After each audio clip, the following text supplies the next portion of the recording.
Nasamsam ang mahigit 100,000 pisong halaga ng shabu at marijuana sa ikinasang bypass operation sa Butuan City. Alamin ang detalye mula kay Police Staff Sergeant Iris Laureto.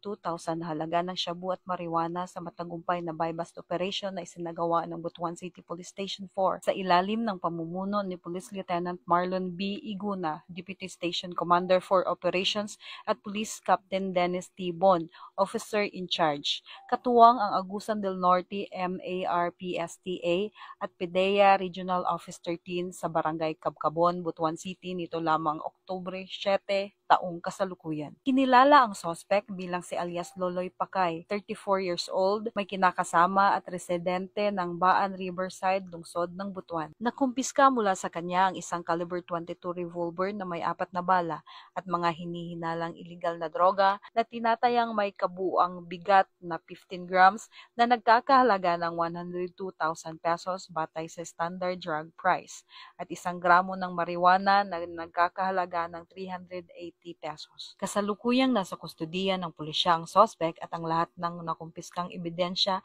habang inihahanda ang mga kaukulang kaso laban sa kanya sa ilalim ng Republic Act 9165 o ang Comprehensive Dangerous Drug Act of 2002.